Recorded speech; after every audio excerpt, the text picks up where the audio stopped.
आहोत मंथन राज्यस्तरीय प्रज्ञाशोध सामान्य ज्ञान परीक्षा मार्गदर्शिका इयत्ता दुसरी मराठी माध्यमासाठी।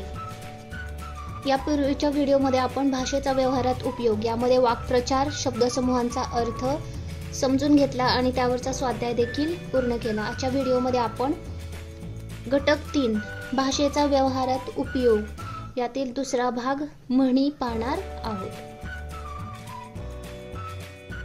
म्हणी म्हणजे अनुभवाच्या खाणी, दीर्घकालीन अनुभवावर आधारलेले छोटे मर्यादित स्वरूपाचे अर्थपूर्ण वाक्य म्हणजे म्हणी। आता इथं काही म्हणी आणि त्यांचे अर्थ आहेत ते आधी आपण पाहूया।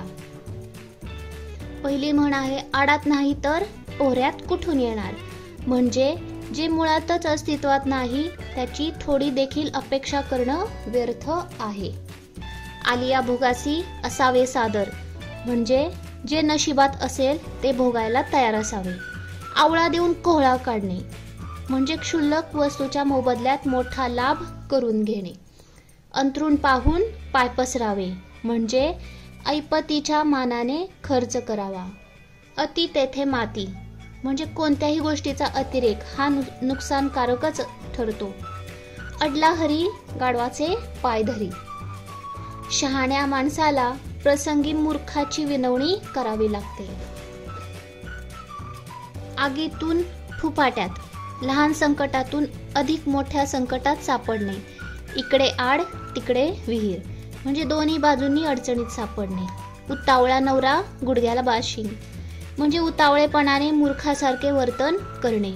उचलली जीभ लावली टाळ्याला, विचार न करता वाटेल ते अमर्यादपणे बोलणे। एक ना धड भाराभार चिंध्या, एकाच वेळी अनेक कामे स्वीकारल्यामुळे शेवटी कोणतेही काम पूर्ण न होणे। करावे तसे भरावे, दुष्कृत करणाऱ्याला त्याचे दुष्परिणाम भोगावे लागतात। कामापुरता मामा, म्हणजे गरजेपुरते गोड बोलणारा मतलबी माणूस। काखेत कळसा गावाला वळसा, हरवलेली वस्तू जवळपास असल्याचे लक्षात न आल्याने सर्वत्र शोधत राहणे। काळ आला होता पण वेळ आली नव्हती, म्हणजे एखादे घोर संकट येऊनही त्यातून सही सलामत सुटणे। कोल्हा काकडीला राजी, सामान्य कृतीची माणसे क्षुद्र वस्तूच्या प्राप्तीनेही संतुष्ट होतात। खाई त्याला खवखवे, जो वाईट काम करतो त्याला मनाची धास्ती वाटते। खायला काळ भुईला भार, निरुद्योगी मनुष्य सर्वांना भारभूत होतो। गर्वाचे घर खाली, गर्विष्ठ माणसाला शेवटी पराभव किंवा अपमान स्वीकारावा लागतो। गरज सरो वैद्य मरो, म्हणजे आपले काम संपताच उपकारकर्त्याला विसरणे। गाढवाला गुळाची चव काय, अडाण्याला चांगल्या वस्तूचे मोल कळत नाही। गुरुची विद्या गुरुला फळली, एखाद्याचा डाव त्याच्यावरच उलटणे। गोगलगायनी पोटात पाय, एखाद्याचे खरे स्वरूप न दिसणे। घरोघरी मातीच्या चुली, सर्वत्र सारखीच परिस्थिती असणे। चोर सोडून संन्याशाला सुळी देणे, म्हणजे अपराध्याला सोडून निरपराध्याला शिक्षा देणे। चोरावर मोर, म्हणजे एखाद्याच्या कृत्यावर सवाई कृत्य करून मात करणे। जित्याची खोड मेल्याशिवाय जात नाही, मूळचा स्वभाव कधीच बदलत नाही। झाकली मूठ 1.25 लाखाची, मौन पाळून अब्रू राखणे। ताकापुरती आजी, म्हणजे स्वार्थ साधण्यापुरतेच एखाद्याचे गुणगान करणे।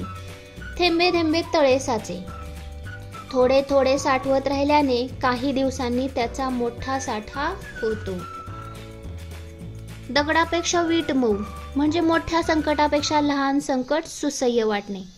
दाम करी काम, पैशाने सर्व कामे साध्य होणे।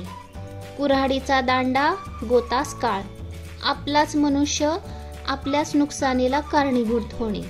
दिव्याखाली अंधार, मोठ्या माणसाच्या ठिकाणी देखील काही दोष हे असतातच। दैव देते कर्म नेते, अनुकूल परिस्थितीचा फायदा उठवता न येणे। न करत्याचा वार शनिवार, अनेक सबबी सांगून टाळाटाळ करणे। नव्याचे 9 दिवस, एखादी गोष्ट नवीन असेपर्यंतच तिचे कोडकौतुक केले जाते. नाव मोठे, लक्षण खोटे. भपका मोठा पण वस्तुस्थिती नेमकी विरुद्ध. पळसाला पाने तीनच. कुठेही गेले तरी परिस्थिती तीच असणे. पाचामुखी परमेश्वर. पुष्कळ लोक जे बोलतात तेच योग्य मानणे. पुढच्याच ठेस मागचा शहाणा. दुसऱ्याचा अनुभव पाहून आपण त्याच्यापासून धडा घेणे. प्रयत्नांती परमेश्वर. कितीही अवघड गोष्ट प्रयत्नांनी साध्य होते. पाचही बोटे सारखी नसतात. सर्व माणसे सारख्या स्वभावाची वा योग्यतेची नसतात. बळी तो कानपिळी. बलवान माणूस इतरांवर हुकूमत गाजवतो. बोलाचाच भात आणि बोलाचीच कढी. प्रत्यक्ष कृती न करता नुसती बडबड करणे.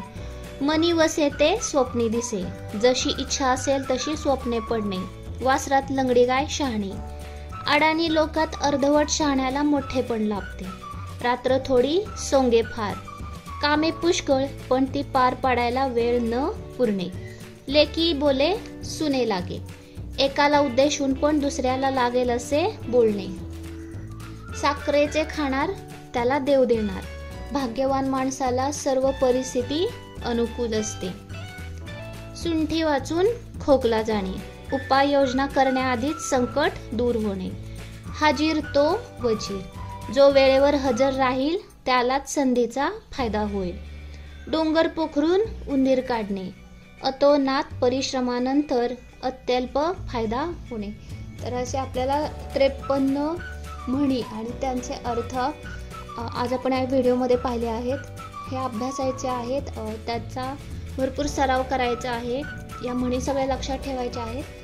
पुन्हा भेटूया पुढच्या व्हिडिओमध्ये म्हणी आणि त्यांचे अर्थ यावरील स्वाध्याय सोबत.